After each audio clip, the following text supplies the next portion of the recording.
Great. So I'm Mei, and I'm a statistician, epidemiologist, and actuary by background. And I'll be joined by Emma Hall, who is online, and Alex, who is here with us today as well, to talk through this tool. And also, we'd like to thank the wider project team for this work. So Catherine, Niraj, and Zayun as well. So we all work at LCP Health Analytics. LCP is a consultancy and technology firm with more than 1,000 people, and we work specifically in the health analytics team, which is a highly multidisciplinary team of clinicians, epidemiologists, data scientists, health economists, and actuaries. And today, we'd like to first of all go through the background and motivations for this tool, the approach we took for this tool, a short demo with a video as well, and then we'll conclude and go through some next steps. And then to start us off for the background and motivations, I'd like to invite Emma online to join us. Fingers crossed. Hi, everyone. Testing AV systems to the limit. Has that worked fine? Can everyone hear me? Yes. Perfect. So yeah, I'll just do this really quickly so we can get into the fun part. So I recognise that some people will be experts in Bayesian network meta-analysis and perhaps early in their understanding of it. So I just wanted to level set in terms of the background for network meta-analysis, which is the focus of this presentation.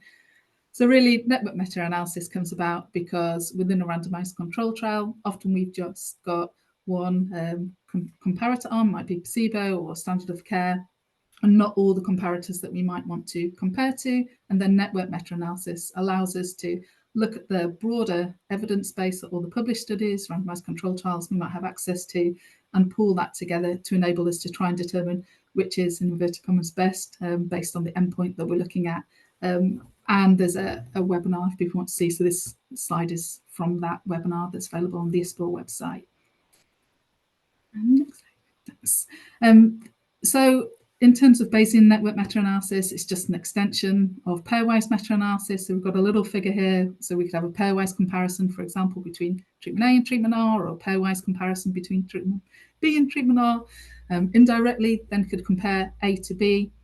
And network meta-analysis just extends beyond that indirect treatment comparison to allow multi-arm trials and multiple trials within potentially a much larger network, but it could equally be a small network. And when we're trying to make the decision about performing network meta-analysis, one of the key questions might be, do we want to perform this in a frequentist or a Bayesian framework? And Bayesian methods have really come out as the model of choice in this area, partly due to the fact that we may have some prior considerations for what we think the relative efficacy is between treatments. And then we can pull that together with the data that we've collected, so that information on comparative efficacy from publications, to gauge our kind of final estimates in terms of comparative efficacy across all the treatments that we're interested in. So in terms of what the impetus was for this tool and for the generation of the tool, it was really in respect to the fact that it can be time-consuming to conduct network meta-analysis. And lots of it was around the joint clinical assessment as well. So I've had the chance to be involved heavily in elements of that and thinking about the needs of that. And within the 100 days, if we're wanting to submit a joint clinical assessment dossier from the 100 days of the PICO scoping, so that PICO being the population intervention, comparators, outcomes framework, we'll have to then derive estimates. So the plan is we've done lots of work in advance, we've done an SLR in advance, we've done analysis in advance, but the chances we identify additional studies with SLR updates that we then have to incorporate. And some of the numbers bounded around a kind of 100 analysis being required. And that's because it's going across all different EU 27 countries of interest, and equally multiple sensitivity analysis that might be needed. So hence the need to try and make sure we're making this as efficient as we possibly can, but at the same time making sure that we've got the robustness. And really say that's where the tool came from, the Bayesian element being because within, for example, if we think about NICE guidelines, the Bayesian framework is there, say, the one of choice in general in there. And I think really it'll become all much clearer as well if I hand over to Mei and Alex to go through the details of the tool. But yeah, really, so the core part focusing on the efficiency and on the robustness.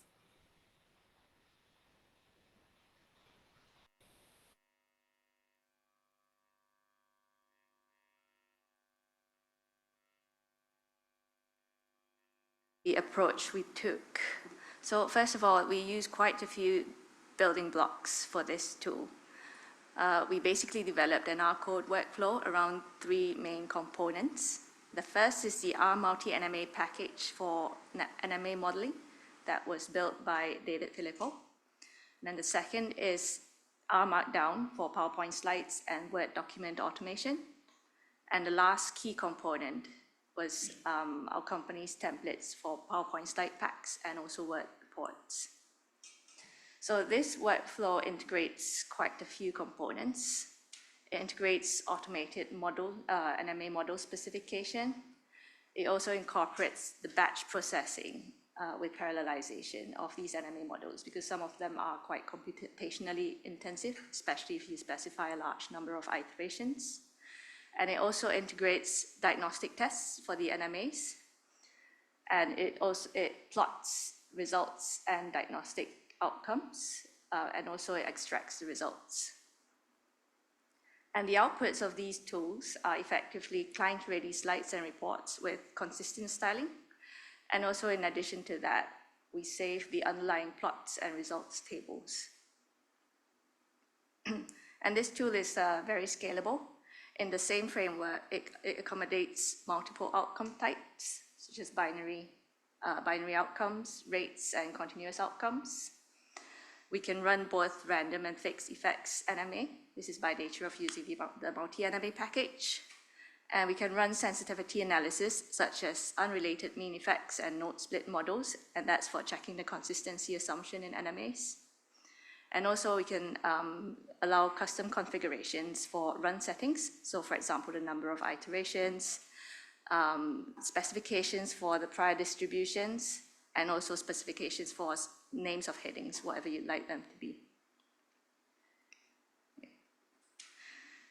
And then in terms of the architecture of the tool, there are 2 main sets of files that are used in this tool. So the first, which are in green, are the input and execution files. And all of these files sit within the main sort of master folder, and they're utilized in each model run. So all of the configuration of the model runs are within these green files. And these green files are, in this diagram, the datasets files, which are in CSV format, a parameters file, which contains most of the configuration of the model, and the execution script, which basically runs through everything for this automation tool. And then the second set of files are the model and output generation files, which are in pink. So these files, I've put a ring around these files on the left. These are copied into each model subfolder from a master folder location, and then they're run within those subfolders. And these files are the model script in R, the PowerPoint and Word templates, and R Markdown code for report generation and PowerPoint generation. So how the model runs through, and Alex will shortly give a demo of this, is that we put in the data sets, the relevant data sets, and populate the parameters file accordingly, and then run the execution script. And what the execution script will do in a sequential process would be first to set up each model subfolder and copy these pink files in a master location into each model subfolder. And then after doing that, it will automatically run the model, the NMA model, in each subfolder. And then last of all, it will generate the PowerPoint file and the report in each folder using the model output and the templates within that folder. Great. So pass over to Alex to go through the demo. Thank you. So I'm going to play a short video about how this tool works. So we start with our parameters file, which specifies the model parameters. Can you see that?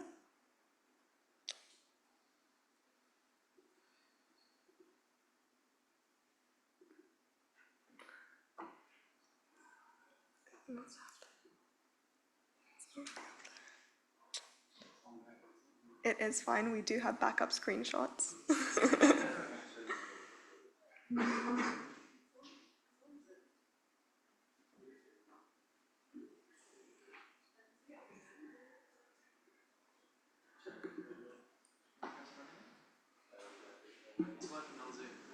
Yeah.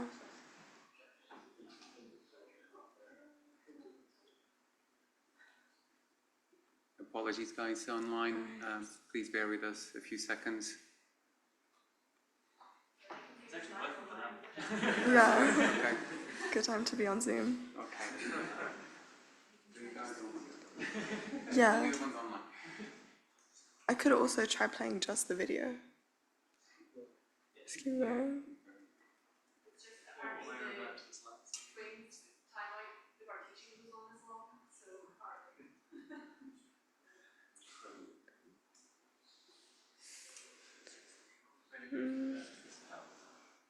The slides aren't showing either.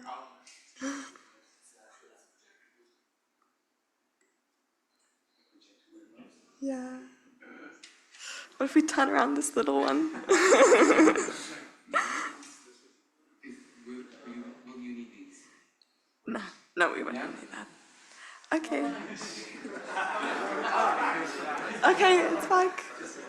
I'll start again. Okay, so yeah, we start with our parameters file, which specifies the model parameters and priors for each of the NMAs that we want to run, which just sources example grouped trial data provided by the multi-NMA package. And this is what's going to feed into our execution script, which will run through each of the models as specified above. So this is our execution script. It starts by setting up the loop, copying over necessary files, running each model, rendering the PowerPoint, and then rendering the Word report. So we're gonna run it now. And as you can see at the bottom in the console, when the model is running, it gives a notification. And then it runs through the model and then notifies when the NMA is done, as you can see there. And then it will render the PowerPoint, notify the user accordingly, render the Word report, and then move on to the next model. So this shows briefly and very quickly our slides. It uses LCP formatting structure to closely mirror what we would make anyways. And we have automated the results text and extracted results from our CSV files and plugged it into standard text. All of the plots and tables are pulled up automatically from the model folders. And yeah, we have lots of plots and appendix plots, but we plan that this could be adapted to whatever the client wanted to include, whatever they didn't want to include.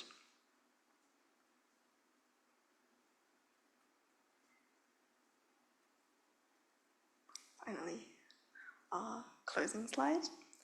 Now quickly to run through the Word report, which consists of largely the same structure as the PowerPoint, but instead is in a Word report format with slightly different heading structure, figure titles to closely match what we would aim to produce anyways, but much quicker. Let's see. It's a big draft in the middle. That's important.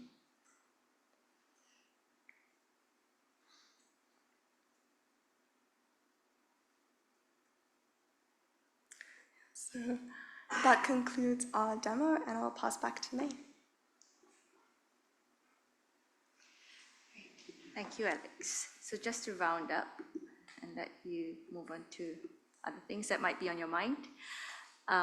So we found that the NMA automation tool that we developed has accelerated and simplified the process for conducting multiple NMAs, so not just one, but multiple at the same time. And also it minimizes user input and variability in the analytical approach, and also in terms of how the findings are presented, which we typically do in PowerPoint and Word format. And then in the reporting, we managed to include quite a wide range of visuals that includes forest plots, pairwise grids, ranked plots, and summary tables. And we also have reproducible code that ensures transparency and reliability. And then in the case of straightforward NMA analysis, so users only need to specify the characteristics of the data in the analysis in that table of metadata, so that parameters file. They do not need to generate any code in R. So non-programmers can also run this tool for a standard NMA potentially. And by streamlining the process of converting NMA outputs into ready-to-use slides and reports, this tool addresses an urgent need, as Emma outlined, for greater speed and reliability in reporting analysis results for HTA, particularly under the strict EU HTA regulation deadlines that are coming up right now.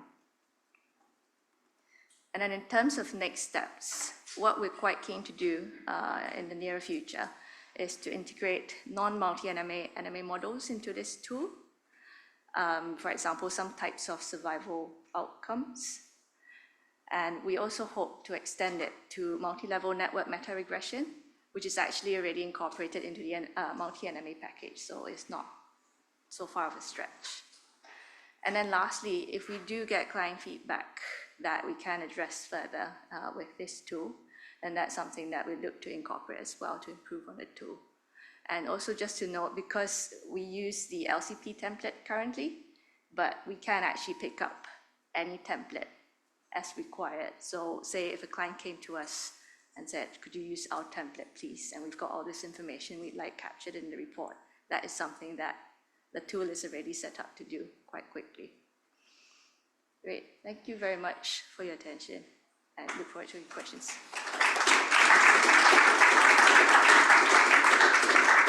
Thanks very much to all the presenters and for a very interactive presentation. I think Rob has a question online. Yeah, go for it. So there's a question just from online. Is this available open source either at the moment, or will it be available open source in the future? So at the moment, we have just finished developing the first phase of this tool. So it's probably not in a stage that's quite ready for rolling out in a sort of an open source format. It is something that we're using, testing with clients. And I think because the funding has been from LCP so far, so it's something that we'll look into in terms of working with clients or within LCP themselves, whether this might be made open source. And there's Howard here. Thanks, Sam, for the really good presentation. The issue I usually have with automated report generation is getting feedback, like track changes and comments. I noticed that your report doesn't include any text, so assume you then write the text into the report with all the figures and tables, then someone comments on that. So how do you manage that workflow? So the way that we currently implement that is because the R Markdown outputs it in PowerPoint and Word format, and there is some in fact, there's quite a bit of automated text in the main of the report in both formats. So then it's from then on that the project team can make further changes to the report, customized to either the client or our review of the NMA results after we've had a sort of a manual expert review of the results. And that process, because it's output in Word and PowerPoint, particularly for Word, that can then be track changed in the usual Word approach, and for PowerPoint, the version history can be captured as well. We will look into other ways of tracking changes over time. If that's something that we find we would do a lot, especially perhaps towards the earlier part of the process in terms of changing model inputs, for example, before the model even gets run. And maybe if I could just make a slight comment as well, if they're generic changes that we want to make, so say this track changes, we can, is this working? Okay, we can make it directly. Is the sound working okay? Oh, sorry, yeah, it's just working now. If you could just repeat that, sorry. Yeah, course, no. I was just saying, when we capture the track changes, rather than making it within the Word report, we can make it within the R Markdown text, within the R script, so that then it automates automatically out into the Word report, which helps with the fact that if we have an adjustment, for example, to the data set that's going in or something additional that's required, that's then captured in the output automatically through Word, if that makes sense.